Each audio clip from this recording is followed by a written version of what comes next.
Thank you very much, Vishaka, and in probably an extraordinary breach of protocol that some will even think of as rudeness, let me be one of the first, and certainly not anywhere near the last, to congratulate you on your great work at the Asia Society, and wish you the best with your new ventures, both at the foundation and with other projects that I know you have in mind, including a book that we've been waiting for you to complete. So we look forward to you getting the time to do that. I also would like to express my appreciation to all of the extended Elliott family, many of whom are here tonight, and special thanks to Dinda Elliott and her husband, Adi Ignatius, who have done so much to teach me about Asia over the years and continue to do so in their respective positions. I'd also like to thank my fellow jury members, Carroll Bogert, Barbara Cressette, Dinda, Michael Elliott, Krista Freeland, Pramit Pal Shuduri, Carla Ann Robbins, and Jillian Tett. The Oz Prize is awarded yearly to the reporter who has produced the best example of English language journalism about Asia. Richard Holbrook approached me a few years ago about becoming chair of this jury, and as Henry Kissinger once said of Richard, when he asks you to do something, it's easier to say yes than to say no. And in this case, it was actually easy to say yes because the prize is such an important one, and really the recognition of the continued efforts for journalism from Asia is, I think, so important to all of us. It's interesting to see the ways in which reporting from Asia and journalism has changed since the prize's founding in 2003.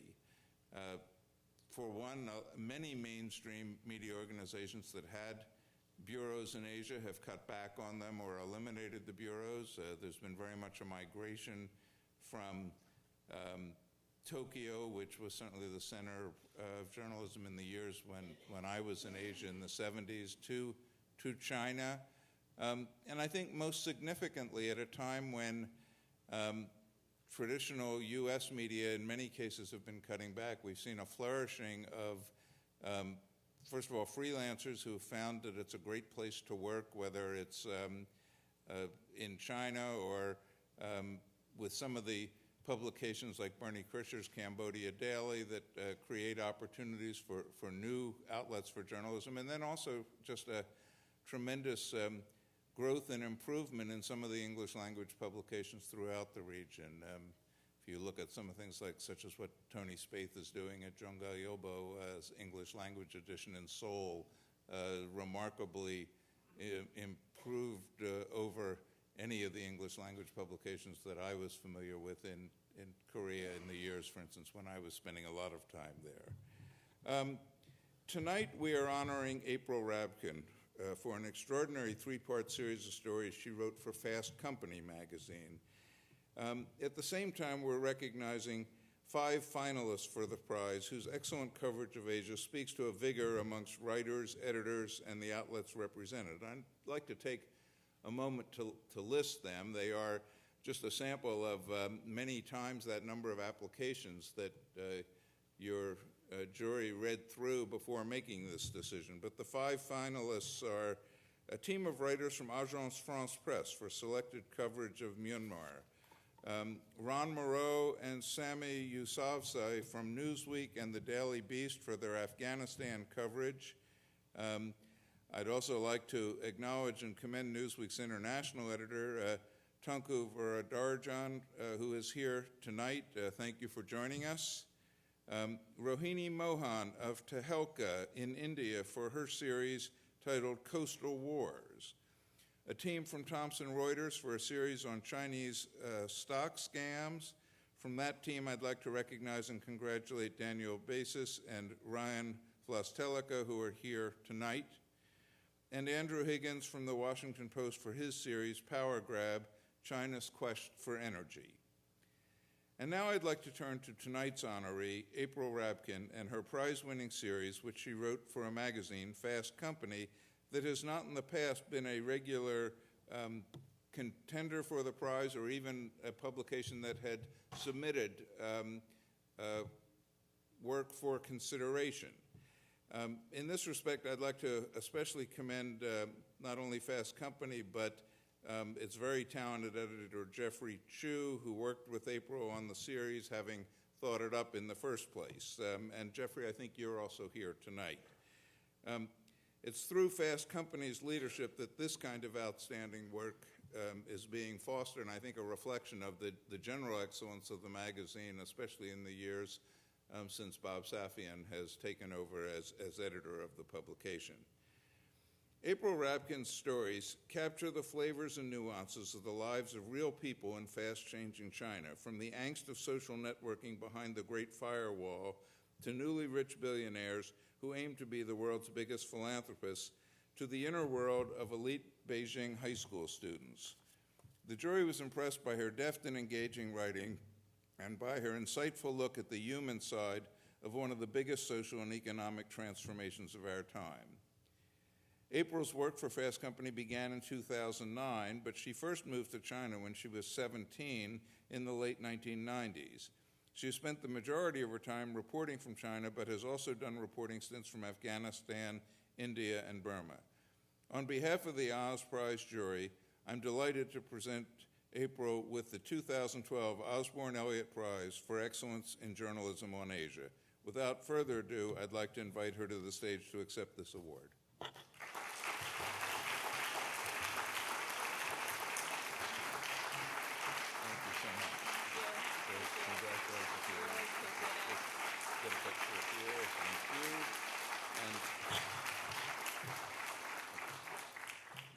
It's such a tremendous honor to receive this award.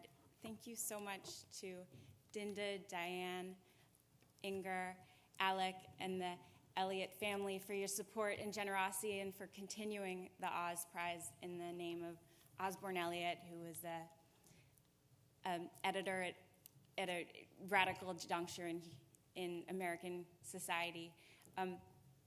Thank you to Norman Pearlstine, Carroll Bogert, and the other members of the board who selected these Fast Company stories out of a very important pool of entries.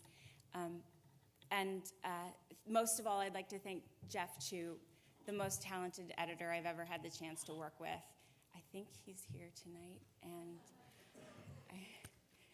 where is he? I don't know. Anyway,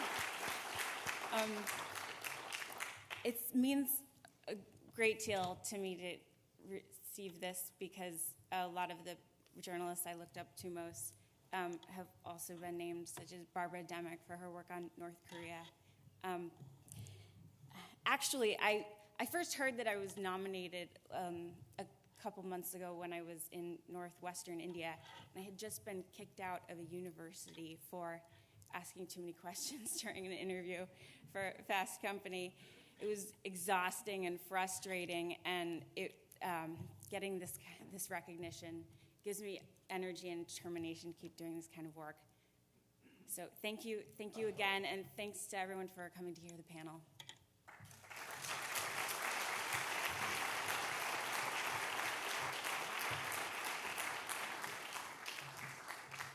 Now I'd like to ask Orville Schell from the Asia Society to please come up to the podium and move us on to our panel discussion. Thank you.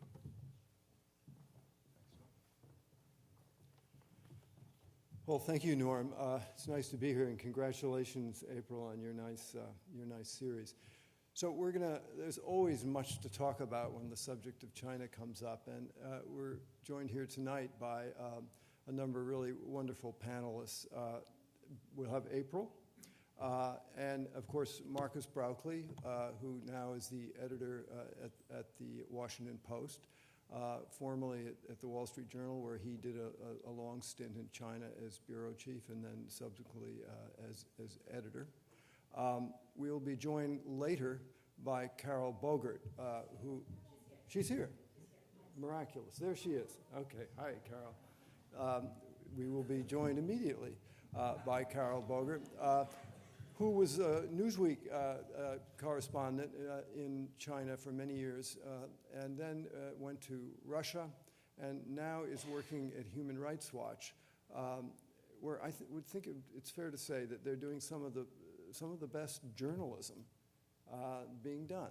Very thorough, very detailed. So if the three panelists would please come up, we'll get going. Thank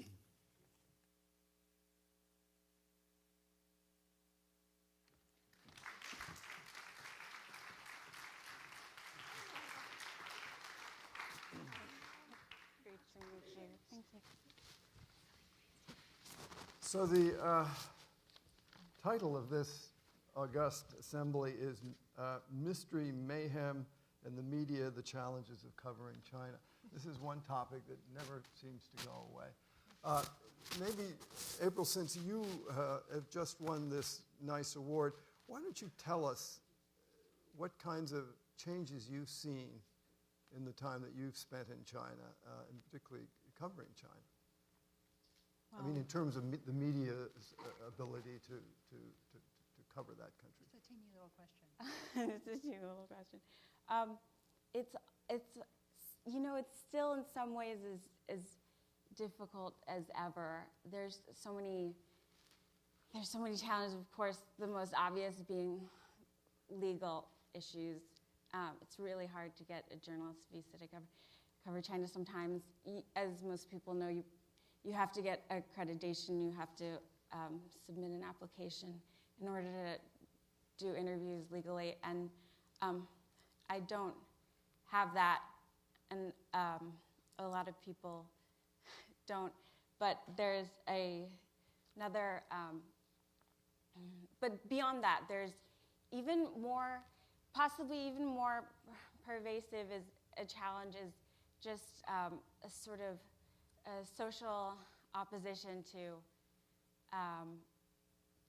controversial journalism. A lot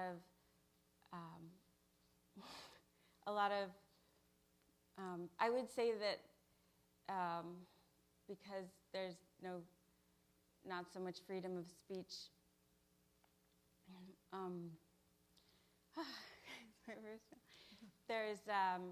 It's just that critical, skeptical curiosity is not welcome in modern China. Do you think that's as cultural as much as political, or how do you analyze that? It's definitely. I make people nervous. Everyone makes people nervous just by asking questions about politics. Friends, especially older generation, don't feel comfortable about talking about politics in restaurants. I think the internet has done a lot to increase discourse. Marcus, you've been around this block a few times, and you've really watched the broad sweep, both as a journalist and as an editor. How do you analyze the forces that are improving and maybe the forces that are more retrograde? How do you see the picture as evolving? First of all, thank you for organizing this panel, and thanks for inviting me, and congratulations again, April. Your stories were wonderful. I think that's the right way of framing the question, because I think that you can look at China as a snapshot or as a moving picture, as with anything. And if you look at China in a snapshot, obviously all of the things April is describing and observes are real, genuine impediments to doing good journalism. Getting a visa, I seem to be the editor who spends the most time of any editor in America trying to get reporters visas, and mostly succeeding, but sometimes not. But getting a visa is critical. People still have you have to assume that you're still being followed, that your phones and conversations are being listened to, people you talk to get interviewed after you interview them by the state security people. And yet, that's the snapshot. That dynamic picture is, if you compare it to the days in the 80s when you first were there, when Adi and Dinda were there, when other journalists here probably were there, it's a far different world. I mean, people are willing to let their names be used. Reporters, one of our reporters right now in China, Keith Richburg, has one of his assistants basically spending full time on Weibo, which is the equivalent of Twitter, just monitoring the social discourse that April was talking about.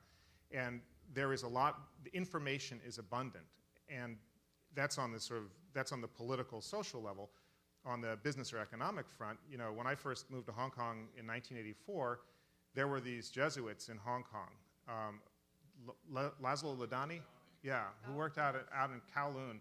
They'd been evicted by the communists in 1949 and had gone to Hong Kong and set up camp there, and they were reporting on China, trying to get the facts right out of China. And they used to, in the late 70s, they'd go down to the Kowloon Railway, you probably know these guys, they'd go to the Kowloon Railway station, look at the grease on the axles of the trains bringing vegetables in from Guangdong and try to figure out the state of the petrochemical industry in China or something, you know. And that contrasts it's a huge contrast today with what Norm's company, Bloomberg, does. I mean, they probably have people dedicated to covering the state of the petrochemical industry in China today. There's vastly more information, and the society is vastly more open, and reporters have way more access. But that's not in any way to say it's easy. And in fact, I sense, and maybe people closer to it like April will be able to affirm this, but I sense that there's in fact a closing down of access, that, you know, China is getting impatient with the ways of journalists. And I guess that would be my picture. I mean, it's sort of astounding when you think about it that the president of China has been in office now almost a decade and has never given an interview, I think, to any journalist, but This certainly not a particular foreign president. journalist. Yeah, this particular, well, It's, you know, one of the things that will be fascinating to see is whether the incoming president, Xi Jinping, is more open and outgoing. I heard somebody who was at his lunch in Los Angeles when he was there saying he didn't sit and eat his dinner or his lunch. He walked around and just met people the whole time, which is a very un-Hu Jintao sort of thing to do. So maybe, you know, maybe you'll get more personality the next time around. you know, I've been through a few generations of leaders, and there's always tremendous amount of hope Yeah. that's followed by a certain reality check in terms of the opacity of the. But That's true of any leader, Orville. You always think the next president in the United States is going to be nicer to reporters than the one before, and It's they just the always opposite. shut down. Yeah, you know, at the risk of sounding like the geriatric panel, like I remember when I was in China in the '80s, but I was in China in the '80s and I didn't have a visa either, and it was sort of fun. In some ways, it's liberating to fly below the radar, isn't it? And it makes you pick up on stories that you know, the officially sanctioned correspondents are all wasting their time at the foreign ministry press conference, and you just don't bother, and you go straight to the new generation that's really making change. And I felt like that's what you did, and it's maybe sort of a blessing that they don't. I mean, I'm sure it's a pain in the neck too. I don't mean to sound Pollyannish, but sometimes it inflects your coverage to be on the outside, and that's a good thing. you went from China to Russia, I did. and what kinds of revelations did you have in that sort of comparison? Well, Dinda and Adi did the same thing. You know, we were all, the thing about the Russians is that they love to talk. Blah, blah, blah, blah, blah. It was so easy to conduct interviews with Russians. You couldn't get them to stop talking. Chinese, it was still a little harder to pull stuff out, and people were so still unused to foreigners, and you had to spend such a long time just talking about the fact that you were a foreigner and that you spoke to Chinese, and you had to comment on that for a long time before you could actually start asking any questions. So mostly, I think Russia in the time of Glasnost was more open than China in the 1980s. I don't know about today. I mean, I think, as Marcus said, you know, you do have like Nanfangzhou Mo, you know, Southern Weekend, or Caixin, or Chinese publications that are doing interesting things, and you do have Weibo, and the internet has been absolutely transformative. But then you have, you know, you can't get into Tibet, you can't get into Sichuan or Gansu, the Tibetan ethnic areas. You know, Xinjiang is hard. one of the fascinating things, you know, they had an uprising in Xinjiang a couple years ago. The foreign ministry set up a press center for foreign journalists, because they thought, I'm guessing, they didn't actually say this, but I'm guessing that they thought, because the violence seemed to be directed against Han Chinese, they thought maybe they'd get the kind of press that they expected if the foreign press came in.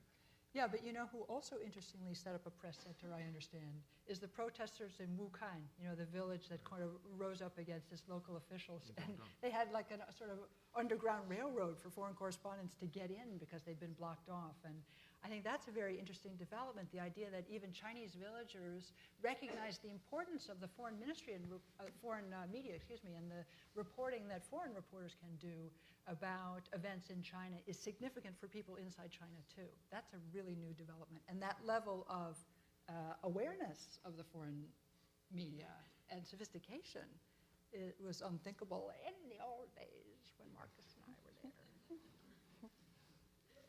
And yet, in many ways, the reputation of the media, particularly in the West, I'd say, has suffered much damage in the last 20 years or so.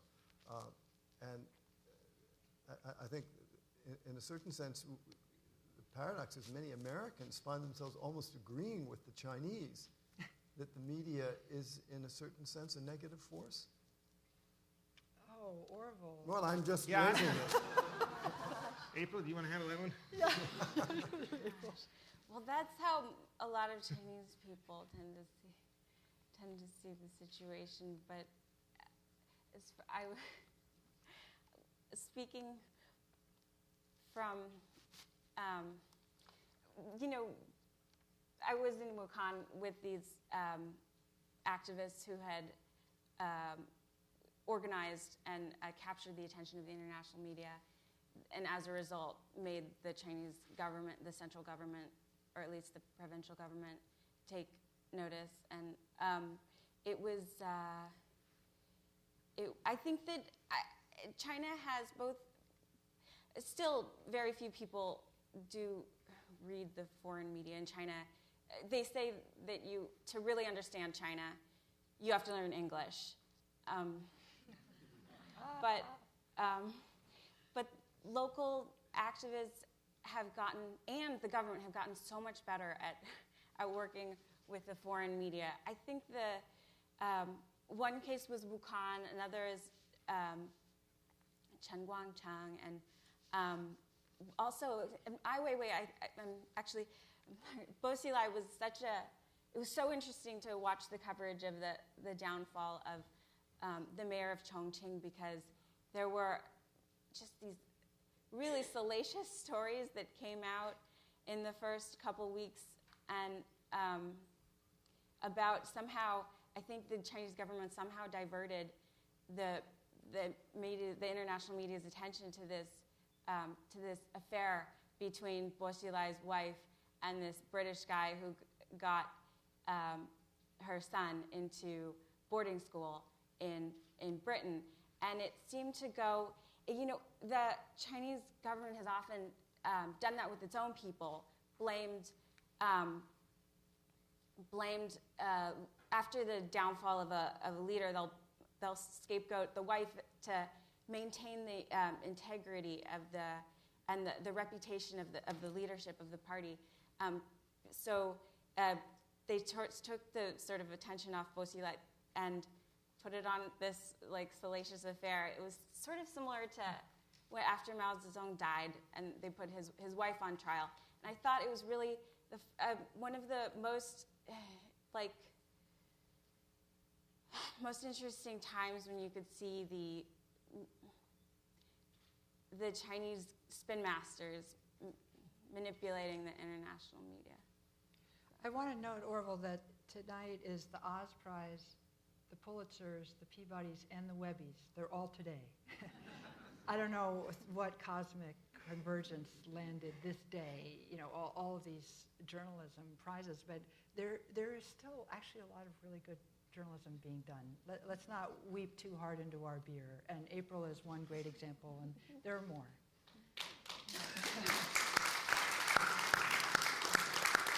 Well, that's an interesting question, isn't it?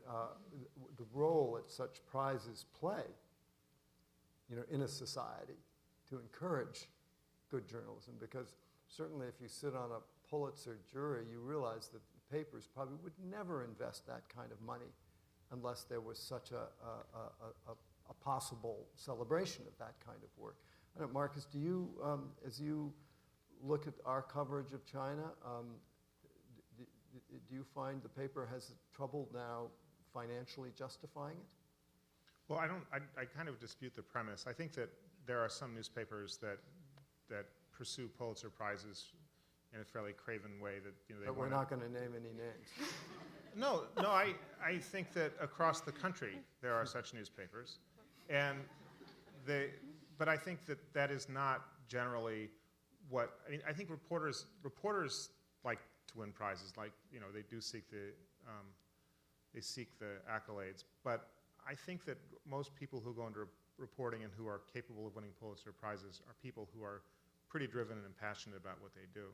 But they don't do it all alone. I mean, they have to have an institution. Right, the behind institution, them. and the institutions, I don't think a Pulitzer Prize doesn't do much for you economically, sadly. Obviously, some of the more traditional legacy institutions are facing real financial pressures these days. And they think harder about how they spend their money. But the big institutions like the New York Times, the Wall Street Journal, the Washington Post continue to invest heavily in foreign news. And we actually built up our foreign bureaus just a little bit last year. We added one bureau back. And it's a critical dimension for our readers. Our readership surveys, and of course we're in Washington, our readership surveys show that international news is one of the things they most desire from us. So I think that continuing to cover China is important for our audience. In addition to that, there's this pressure to cover China from these upstarts is really the wrong word, from new media, some of which are quite giant now, like Bloomberg. Reuters is obviously not new; it's been around for a century or more. But large organizations that cover the world for an audience that cares deeply about the details of how the world works, because they may be investors, they may be economically motivated.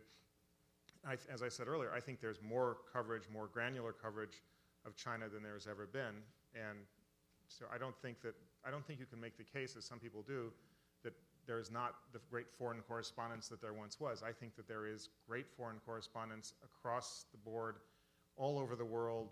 There's more information. There are more people out doing journalism today than there have ever been, and I think it's generally a pretty good picture if you know how to navigate and find it. But I must say, at the Peabodys, which I just came from, person after person is stepping to the mic saying, "Thank you so much for this prize, because I really had to beg, the general manager of my TV station for the time to devote to this, and now he'll feel that it was justified." So I do think those prizes matter to people, and I hope they matter to you. Yeah, it makes a huge difference. Yeah. Part of what journalists are paid in is bylines, and it's partly it's curiosity. It's not only curiosity, but also knowing that people are reading it, and recognizing it, that keeps us determined.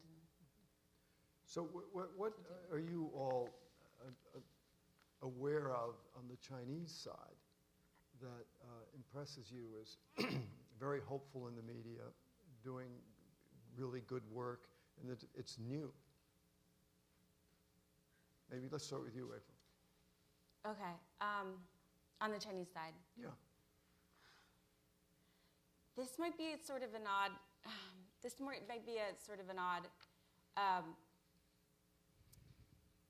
news source or information source to mention, but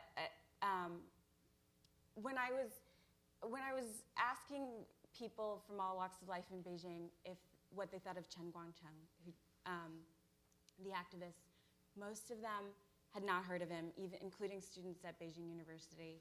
But this one guy who did respond to that question is he's a baker at just a dumpling shop, and he said he gets his news from a variety of sources, but he said Chen Guangcheng, the blind lawyer who escaped to the American embassy, he had actually read about it on this political forum on his favorite porn site. Good news.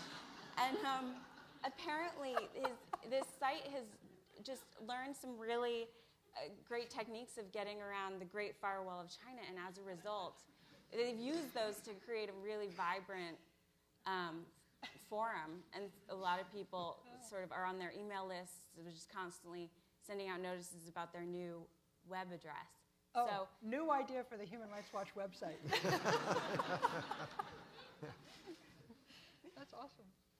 Yeah, I mean, that has to be the overwhelmingly good news, is the internet, social media, Weibo, all the ways of getting over the Great Firewall of China. It's just transformative. It's huge. It's hopeful. The other thing is, I have a very, these are shadows on the cave wall, but Chinese journalists come through Washington and come by the office to visit. And if you just watch the way the kinds of questions that you get asked, when I moved back to the U.S. in end of '99, the groups that came through were mostly interested in getting a tour of the United States and, going shopping at Century 21. And then today, people come into my office and they're tweeting what we say, which is probably not tweet worthy, but that never stopped anybody. And they record. They ask all these questions about our business model. They ask questions about how do we manage public relations people. What is our relationship with the government? What do we see our role as? Lots of questions about the Pentagon Papers when they come to the Washington Post, and what exactly was the relationship between the government and news media at that point. So I take all of that as hugely positive. The journalists are asking the right questions in China, and those questions lead to certain answers, I think. I was visited about 10 years ago by a journalist. They don't come with the same regularity to Human Rights Watch as they do to the Washington Post. I think they're scared to even come in the building sometimes. But I was visited by someone from, I think it was the Chengdu Wanbao, the evening paper of Chengdu City. And I had no idea why he was there to see me. And I said, so how is it being a Wanbao, an evening paper? How's your competition with the morning paper? And he said, oh, I come out in the morning too. And I said, but you're a Wanbao. And he said, oh, but Wanbao means that you're not controlled by the party. If you're an evening paper, it means you're less under Communist Party control. Marcus, you mentioned PR. Yeah. And of course, close sibling to PR in the minds of many Chinese, I think, is soft power. I mean, how do you get soft power? And whereas I think in a society such as our own, it's a somewhat of more of a something that either generates or doesn't generate. It isn't something that you can manipulate. I'm wondering how you, when you look at China and your correspondents look at China, how they see that playing out. So you mean how China gains soft power in the world? Yes, and do you think there's a confusion in China between what good journalism is, propaganda, public relations, soft power? I mean, I feel a little bit too removed to be authoritative on this, but I'm quite sure that there are a range of different types of institutions, and it's clear. I was there last October and saw some people, some editors, different news organizations. Some people really do understand what the role of media is and understand what their responsibilities are, and they know what the risks are as well.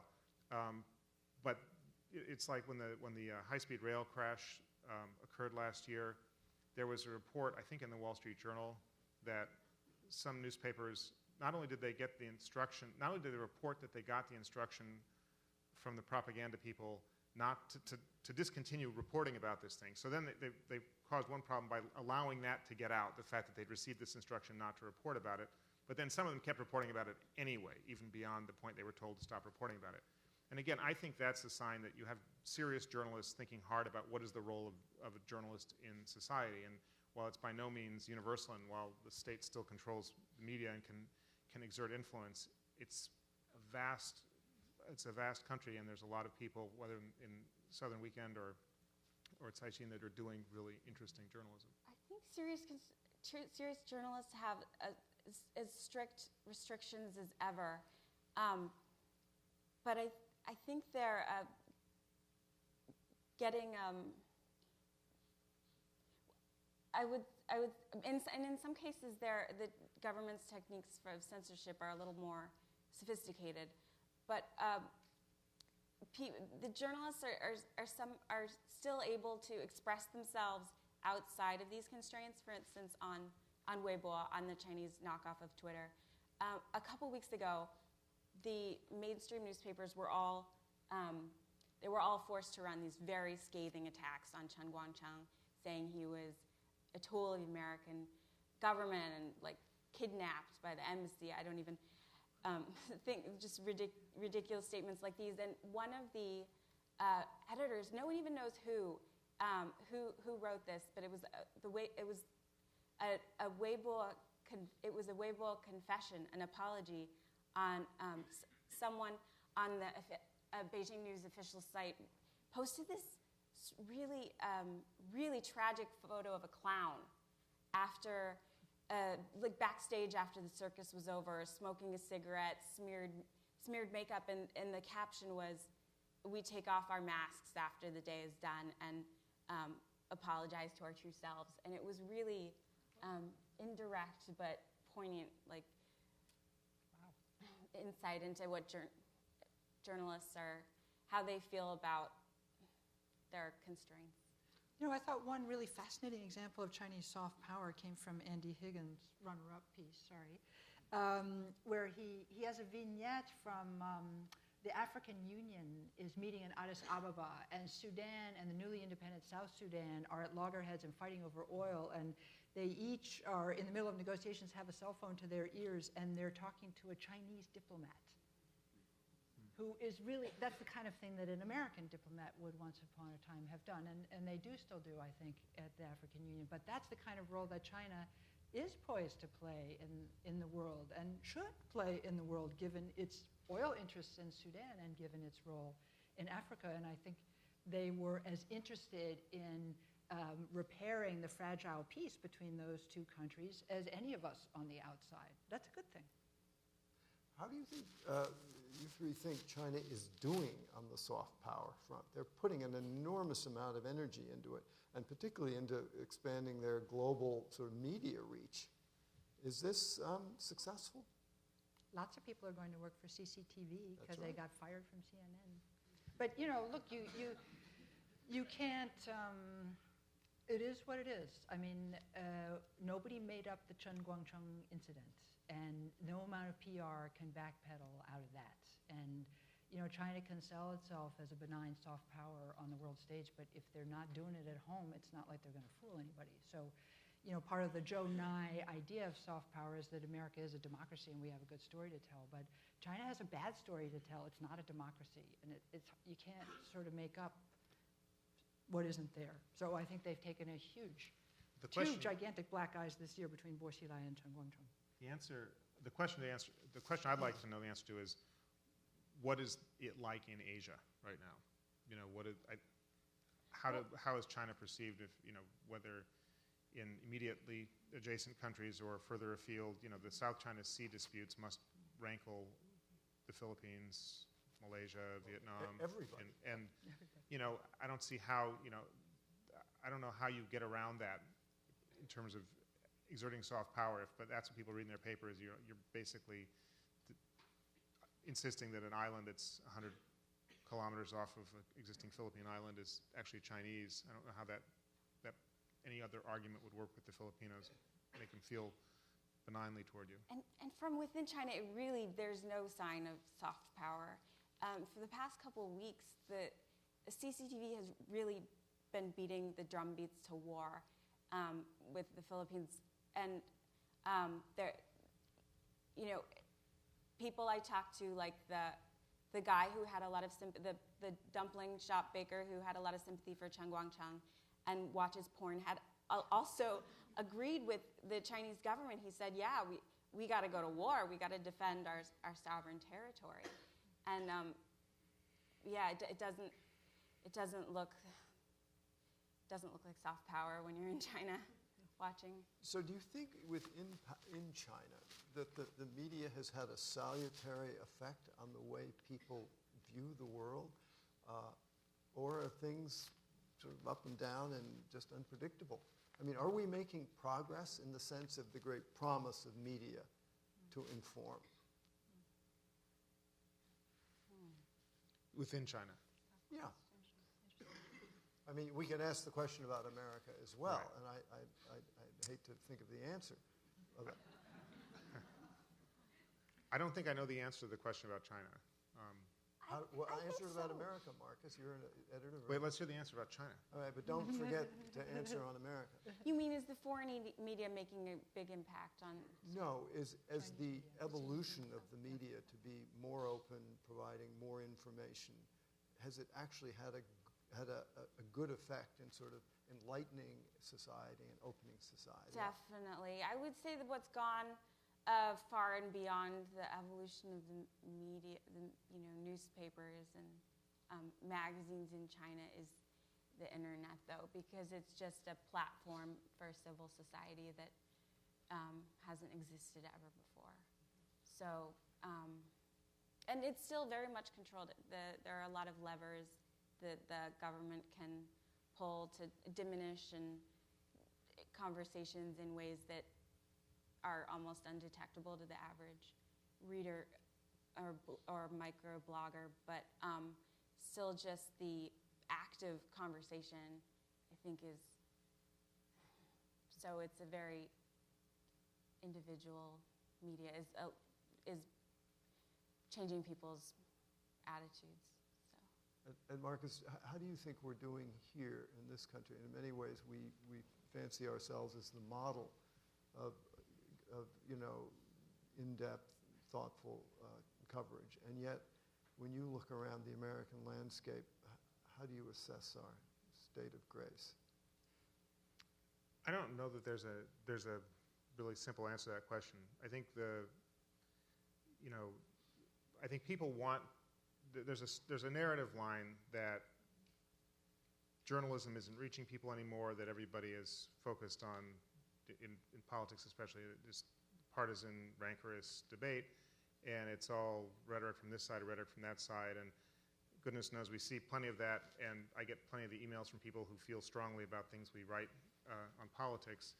But I mean, one of the questions you'd have to ask is, what people reading habits have changed, and people used to be able to.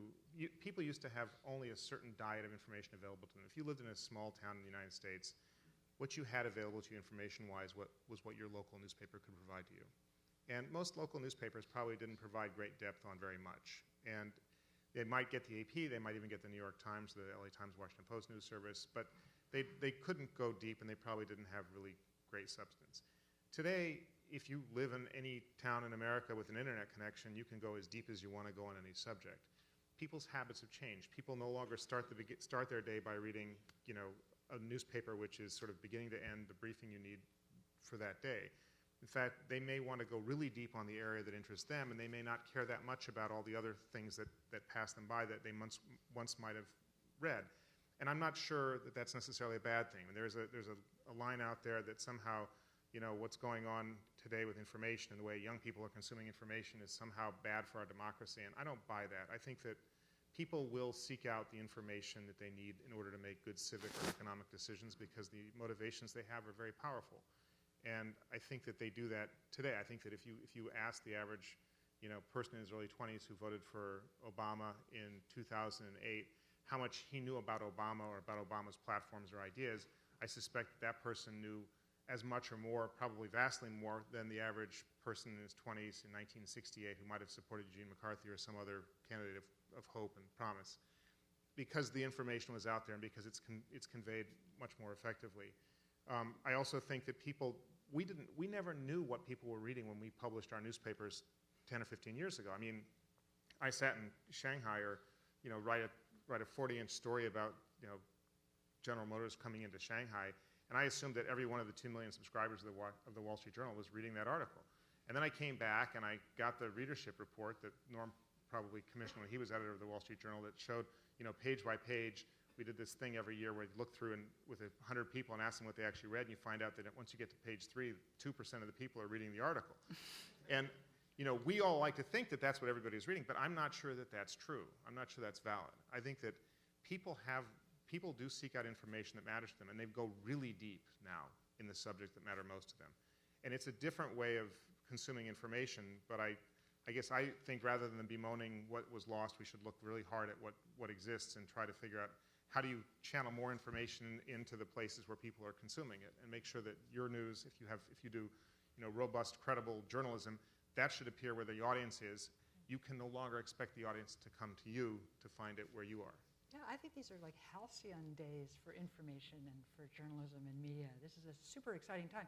It's a very complicated time, and people like Marcus or even a Human Rights Watch in my minor way, how important is the iPad? Should my website be on a Drupal platform? I mean, we're full of decisions that we didn't used to have to make because things sort of cruised along on a sort of autopilot. So the change and upheaval has meant more pressure on media executives and more difficulty and lost jobs. I don't mean to sound Pollyannish about that. Terrible, hard times for a lot of our colleagues in the world of media, but at the same time, huge opportunity.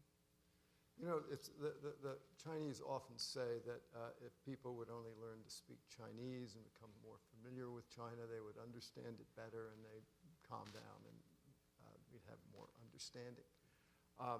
I'm wondering, in your experiences with writers, yourselves, friends, colleagues, who've done a lot of time in China, do people come out of that experience feeling, what do they come out of it feeling? That's really the question. I don't want to prejudice the answer. But what does the experience leave people who spend a lot of time covering China with about the country? I think people come out, a lot of people go to China fresh and, I mean, they're still maybe very excited by China, but they become pretty embittered by the way they're treated as foreign correspondents. It's very difficult. And they become, not that they were necessarily so friendly to the Chinese government when they came, but I think they become pretty clear-eyed about its deficiencies. I don't know, but it's very hard to generalize. I'd go with clear-eyed but not bitter. I mean, I think a lot of people who go to China are quite passionate about China. It's a fascinating, compelling, important story. It's, for most of us, the best story, best journalism we ever did. And if you look around the media today, there are a lot of people who did China running things. Robert Thompson at the Wall Street Journal is a China guy. Joe Kahn, who's probably here, foreign editor at the New York Times, is a China guy. I did China. Adi, the Harvard Business Review, is a China person. James Harding at the Times of London is a China person. There's a lot of people who were in China in the 80s and 90s who are now running things. And I think, we're all pushing for more sophistication in our coverage and deeper understanding of China. And I think you see it in the quality of coverage. If you go back to the Bo Xilai thing and you look at the way the New York Times and the Wall Street Journal in particular have covered that story and putting big teams of people and going really deep, and Reuters has had some of this too, getting leaks from inside various investigations in China. They're practicing real journalism, and I'm quite certain that part of that pressure comes from people who are at the top who care about China and understand how important China is and why China matters. So I think you come out caring about China and wanting to get better coverage of China. There are all the frustrations that may resonate from having been there. The inability of a legitimate big news organization in the U.S. to be able to get a visa for a serious correspondent who understands China to go to China when China says we want greater understanding. We think it's important for Americans to cover us and bring understanding to America, and we say, well, we want to send somebody who can actually speak the language and do a good job, and we're met with a stone wall. That I think may create some frustration, but we'll persevere and we'll climb over that stone wall. Before we get to questions from you all, April, let me just ask you, people that your friends who are in the media, do you notice any difference in attitude amongst your generation compared to the one above you? Well, I would say that just adding, in some ways, I would say there's an opposite problem to what Marcus and Carroll were talking about before, in that those Chinese people who have access to foreigners and the people who foreign journalists have the most access to and are seeking interviews with are the most privileged, upper crust, whether the wealthiest or the powerful party members. So there's almost, privileged information comes from privileged sources. Privileged sources tend to be the beneficiaries of the current system. And there's sometimes the opposite tendency in some journalists to sort of agree more to sort of be a little more Pollyanna-ish about the current direction and of society, I guess. It's so hard to generalize, isn't it? I mean, when I think back on my time in China, I think about, people that I loved. I loved my time in China. I loved many Chinese people. I wanted to strangle some people in the government. There's a great variety. To say, sort of, what do you think of China? It's like saying, what do you think of the universe? And yet, it's inescapable. History moves forward, and there are trends. And it isn't just plus ça change. Fair enough. Well, okay, let's have some questions from you all. There will be microphones. Since we're being webcast, please wait for a microphone if I can see hands. Right here, in the front row. That's you. But let's see, I think there's a microphone is on its way.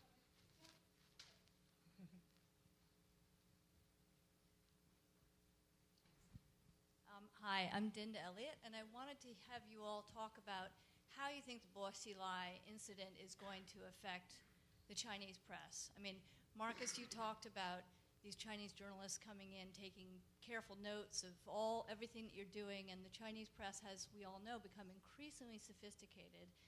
Chinese TV is extremely slick. They've basically learned all the methods and technologies that we in the West have used, and yet they don't report in the same way that we do. This incident has, in a sense, blown the cover for the Chinese party. I mean, now everybody in China is talking about it, and everybody knows that there's this incredible corruption underway, and I wonder if that will actually have some influence on the press moving forward. Thanks. Who wants to try that one?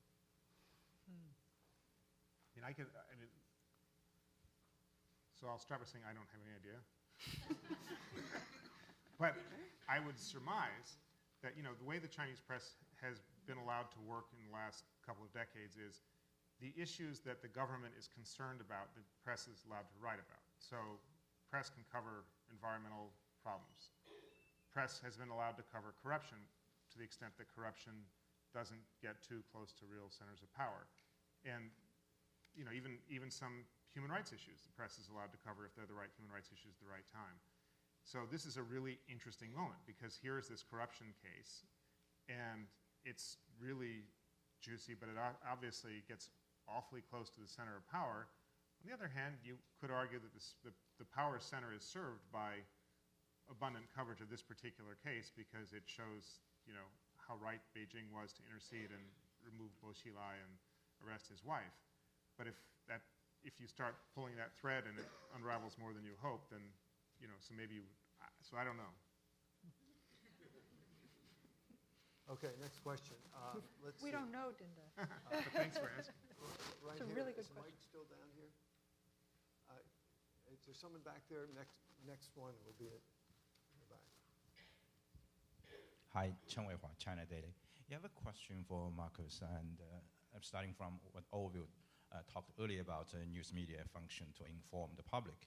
When this Chen Guangcheng drama was unfolding in Beijing, making headlines every day in major U.S. newspapers, at the same time, there was something really important, the strategic economic dialogue was going on with Hillary, Geithner, and 100 other U.S. officials. So it was talking about key issues that matter to the two largest economies of the world and the world.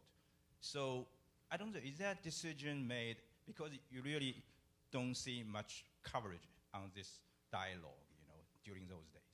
Is that decision made at the Washington Post that we should focus on Chen Guangcheng, it's more spicy than the dialogue? Thank you. So happily for us, we had sent a reporter with Hillary Clinton and the team from Washington, so we were able to cover that. It's just a relative news value issue. One story was a far more interesting and compelling story than the other, as important as the strategic dialogue talks may have been. And we went with the one that was the human drama, and we played that bigger, as did everybody else. Great powers can walk and chew gum at the same time, and so we in the news media try to do that too. But I I felt like the choice we made and the choice other newspapers made in this country was probably the right choice, which is to focus on the story that was, surprising, dramatic, challenged the U.S., challenged China, and where the outcome was unknown, as opposed to strategic economic dialogue. I was in Beijing as part of the strategic and economic dialogue, and the thing that impressed me was the fact that there was sort of a parallel universe, this incredible drama happening in the embassy, but the rest of the negotiations actually went on. And what that suggested to me was that both sides had decided to be rather calm, not exaggerate, not play it up to the hilt and put fingers in the eyes of the others. And actually, I think in a rather businesslike manner, they worked out the dilemma. Yeah. And I think that was very, very significant. And I think it took immense restraint, particularly on the side of China. And as you note that at one point, Mitt Romney kind of skidded out, lost restraint, and called this a dark day for freedom on the basis of nothing. And then he actually recanted, to his credit. So I think that was a very interesting kind of a moment, and maybe the story of that should be a little bit more made public. Front page Washington Post today. Well, you're a man of the hour, Marcus. Recommend it. I thought it was an amazing story for Americans also because if I could be just a teeny bit sentimental for a moment, it's not every day that we necessarily get to feel so great about our country. The fact that when a blind Chinese dissident is being chased by thugs with truncheons, that he runs to the embassy of my country makes me proud. And it was a great story for Americans to know and to hear. I think it was, in some ways, an inaccurate representation of the real story, which is a drama happening inside China. The Chen Guangcheng story is a story about Chinese activists all over the country. And he represents one of them and one of the most sort of symbolically extraordinary of them. But it was a story that was so compelling to American readers, there's no way it doesn't surpass even Timothy Geithner. That's curious soft power story in actuality. The soft power story. Okay, question back here. And then one in the very back. Yes. I'm Bill Armbruster, freelance journalist.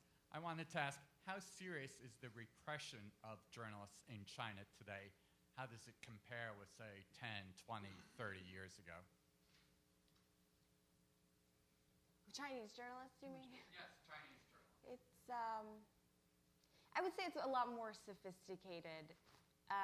There are, for example, it's financial. It's not, journalists aren't getting put in jail for stories, but their publishers are being fined to the point where they have to shut down. So it's different, but probably just as strict as it was 15 years ago. I think there are lots of ways in which no-go subjects are understood by Chinese media as media in any repressive country. So journalists know what the lines are and what they can and can't write about. And I think the ones who do go over the line, or activists who try to use media, whether internet media or other forms, to express themselves, when they go over the line, they do go to prison. They can go to prison. All right, in the very back, I think this will have to be our last question. Yeah. Well, my name's Dave Grunebaum. Given that in recent weeks, the journalist visa for an Al Jazeera correspondent was not renewed, and Al Jazeera now does not have a bureau in China. If the Chinese government chooses to do this one at a time, maybe with Western news organizations, maybe they decide, all right, the Washington Post, we don't like what your reporters write. We don't like what Philip Hahn wrote years ago about us in his book Out of Mount Shadow. If they decide to do this one at a time, what effect do you think that will have on the foreign press and their coverage with China? And then I guess the second part to that same question is, if you just take the current people in power in China, if you take their perspective, what do they have to lose by doing that? Yeah, it's an interesting question. There have been a number of cases over the years where people have been actually expelled from China. There have been some where people can't get visas and have had to leave China. And then there are many legions more who are quietly waiting patiently outside and have not had their applications approved. But thoughts? I was telling you earlier, before we came on stage, Orville, that there's a really interesting idea going around right now that Lee Bollinger at Columbia University is sort of the father of, that journalism is actually, in some ways, an economic process, and Albeit not very well paid.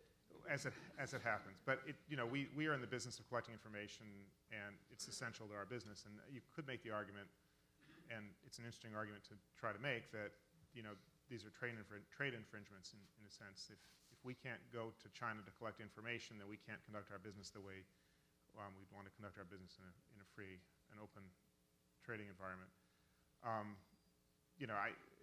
Clearly China is not the only country to do this, it should be said. And China the authorities have attempted to give explanations for why they keep people out. When I was at the Wall Street Journal, we had a reporter who was having difficulty getting a visa, and after a long process and many meetings and much pouring of tea, he's now in Beijing for the New York Times. But when I got to Washington for the Washington Post, the guy from the embassy congratulated me on getting my guy a visa, and I said, "No, I don't care. You don't have to give him a visa anymore." But we're very fickle. Anyway, it's a continuing problem, and China clearly views the right to collect information in China as something that's a rescindable right. All right, listen, you had your hand up in the back. Let's have one more last quick question. Hi, my name is Gypsy Yen Kaiser. I'm with the Committee to Protect Journalists, and I wanted to agree with most of what's been said in terms of we are also seeing a very mixed picture, a lot of pushback from Chinese journalists who are trying to report and getting some stories out, but we are still seeing a very high number of Chinese journalists in prison. A lot of no-go areas, a lot of self-censorship, and most recently today, the basically partial defamation of the Al Jazeera English correspondent by a CCTV host. So I'm just wondering if you could look a little bit forward and tell me where you see the advantages and disadvantages for local journalists and also for foreign correspondents in China. Do you see them relating to one another and pushing and pulling the authorities, or do you see sort of a divide there?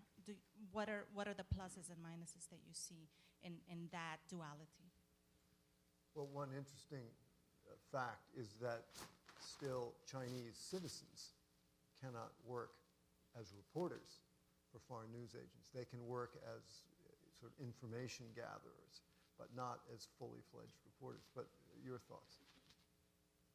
I remember the first prize that we gave, I think, the first Oz Prize that was given, or one of the first was to Libby Rosenthal of the New York Times, who had done amazing reporting about AIDS in China very early on.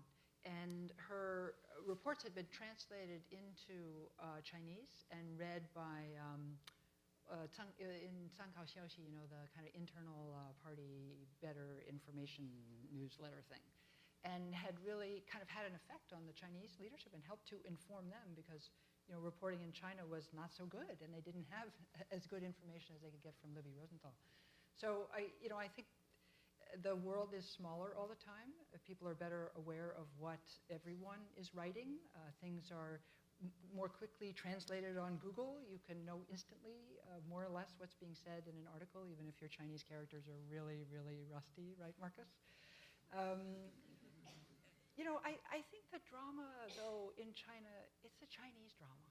I mean, the struggles over the country's future, as I said, the Chen Guangcheng story is a story about, thousands and thousands of activists and civil society people and journalists and all over China really demanding their rights and demanding that their government respect its own law. that China respect its own constitution and that it be a truly law-based society. That, I think, is really the drama in China today. And it's being played out by Chinese on a Chinese stage. We're bystanders. We can affect it and we can participate at the margins, but it's a tremendously dramatic, I think, struggle going on. And I'm generally bullish about the future. I think the internet is a gigantic shot in the arm, and things will never be the same for secretive, repressive governments. But that doesn't mean it's not a long road ahead. Well, join me in congratulating again April and thanking our two panelists and the live audience.